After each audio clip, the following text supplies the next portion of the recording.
everyone, it's Laurie from Quick Scrap Craft, and today I've got my layout share for you. So these are all the layouts that I made in the month of May, and I actually didn't count them this month. I realized that last month I did count them before I did the layout share, but maybe you can help me count as I go through these and leave me in the comments how many you counted, and we'll see if everybody got the same count. Okay. So we're starting with this first one, which I literally just made. The mixed media on it is still wet. And I will say I splattered and I didn't cover my photo. And so I got some splatters on the photo, but I just wiped it off with some baby wipes and it worked perfectly. Didn't hurt the photo at all. So this is using up a bunch of leftovers from the May Best of Both Worlds kit.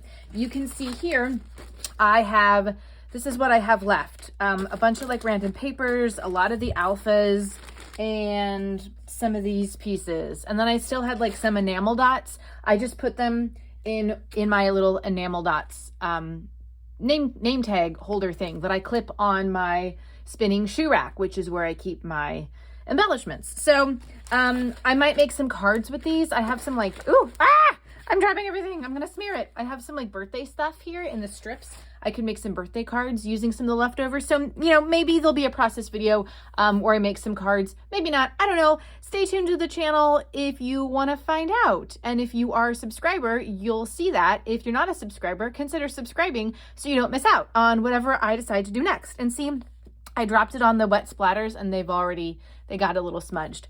Whatever, it's fine. So let me just move this over to its own spot so nothing else happens to it. All right, this is one that I did with the last Shimelle live. Again, a great way to use up a lot of leftover pieces. These are just paper strips that I cut to different sizes. Some of them are part of the branding strips. And then I just used a Doodlebug Petite Prince as the background. You could easily do like a white cardstock as the background and add some mixed media in there as well. You can see I'm using up some of the enamel dots here. I did a hand-drawn border. I even pulled out some stuff from the April Best of Both Worlds kit because like I just didn't really have a lot of embellishments that were like just general and what have you. I just didn't have a lot of embellishments, and that's okay. So these are actually photos that my kid took with her VTech Kitty Zoom camera, and it prints the photos out in black and white. Doesn't use ink. It's really cool. She loves it. She had these photos. Of course, she takes the photos and like leaves them all over the place. So I picked some of them up. I didn't throw them away. Some of them I do. But I picked these up and I said, you know what, I'll make a scrapbook page about them just to kind of remember this moment in her life when she was really into taking pictures. This is a fun one that I kind of just like, I think I followed a Shimelle sketch from one of her lives. I literally only looked at the sketch and then just kind of like did my own thing. So I used one of the Vicky Booten stencils with the Tim Holtz Distress Oxide spray from the May kit. I printed this little 2x3 photo out on my Canon Ivy mini printer, which looks like this. It's really easy and you can plug it into your computer to charge it. This is a screenshot of like an Instagram filter that they don't have anymore. And my kid was really upset because that's her in the photo. So I said, I will get a screenshot photo of it and I'll print it out for you. So she has one. I don't even know where it is at this point. I have this one to go into the scrapbook. Yeah, so totally random, but also a good way to use up leftovers because I did a lot of matting behind the photo. I cut out some of the circles from this pink fresh paper, which I mean, the backside is great, but I love all these different circles because they're just like ready-made embellishments, basically. Here's another one down here. I popped that one up on some foam dots. So just really trying to like use up all the bits and pieces. So this one you have already seen. This is for the Challenge Yourself challenge. There's a process video that just went live for this on the 7th. This one you haven't seen, or no, yes, you have. I did a process video for this one too. And this is the Scrapbooking Cards Today, the latest in my Scrapbooking Cards Today inspiration series. So check that out as well. Did a process video for this one as well. Scrapbooking, again, doing a Shimelle live. Another great way to use up stuff from your stash. You're creating your own mixed media background, as well as just using like random strips of paper for the top and the bottom. Super easy. This is for the best of 30 days of sketches. So there's a process video for this one as well. I did this one, I think with the Shimelle one. I didn't use as many circles as she did, but I really like the idea behind this. So I cut these circles and I can't remember what size they are. I used my Creative Memory circle cutter, but then I cut the circles in half. So then we matched up a different top with a different bottom, and then a couple circle halves down here. And it's just really, it's a really fun design, something different and unexpected. And I used a photo of my daughter with her very first candy bracelet. So that's this layout, which is really fun. Now, I'm moving on to this one, which I do have a process video for. You can see over here, I've set aside 2 layouts, little sneaky peek here for you. These are gonna be for an upcoming One Sketch 4 Ways video, so stay tuned. So this has a process video. I don't know if this had a process video. I don't think it did. I think this was just one that I did scrapbooking along with Shimelle, a photo of my daughter with some of the birthday gifts that she received this year. We printed these out in 2x3 size to go on thank you cards for the recipients to, when she's saying thanks for the gifts.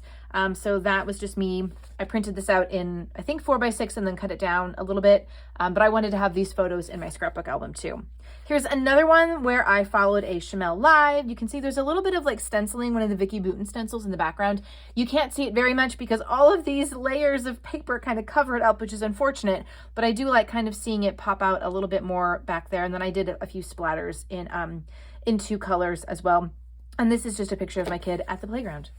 So then we've got a 2-pager that I did, and this was for a Scrapbook Generation Challenge. So isn't this cool with the circles over here and then this grid design over here? I love this, and I used a lot of my new papers that I purchased from Michael's. You'll see those in my June haul video. So yeah, just a really cool design. Entered it as one of the things for Scrapbook Generation. This was also a Scrapbook Generation Sketch Challenge, I believe. Again, you've got like a grid design here, an extra little photo, and I just really love the way that this turned out. I don't do 2 pages that often, but I really like these designs, and you could easily make this just be a single page, just do it like that. You could easily, kind of reformat this a little bit and make that just a single page. So I think those are really cool. This was also for some challenge, and now I think it was also Scrapbook Generation. These are photos of my daughter when my husband took her to Take Your Kid to Work Day this year. I used up some old authentic school days papers and stuff. So that was a good way to use up some stuff from my stash. Now this one, there's also a process video for, I think at least, maybe there's not. I'm totally forgetting. I have no idea. But this was a Bella Boulevard cut file. I just backed it with a bunch of Doodlebug Designs petite prints. And I did sort of like a rainbow design. I think this was for Scrapbook Generation, their International Scrapbook Day Challenge. This has a process video, I know for sure. It's using the 2 photos of different orientations and creating a pleasing design. So just an L-shaped design is super easy. If I can come up with any more ideas for using 2 photos of different orientations, I will do another video. If you have ideas as well, let me know in the comments. And here's another one, just an outdoorsy one that I did with a process video for this. I believe it was Mix It Up Monday or something with Peacecraft Love. So check that out on my channel. And then this one was, I think, the first Shimelle live that we did in May. I think it was the first one. Or are these from June? Or are these from April? Now I can't remember. But anyway, it was definitely a Shimelle live. Just adding 3 photos. This one's popped up on foam dots for some extra dimension. And yes, we fussy cut out kites from this paper. We fussy cut them out, and it was a lot, but I think it's well worth it. Let me know in the comments how many layouts that was, and don't forget to include these 2 as well. And that's about it. So let me know how many layouts also you guys have completed last month and what you're working on right now. And I'll see you next time for more scrapbook stuff. Bye.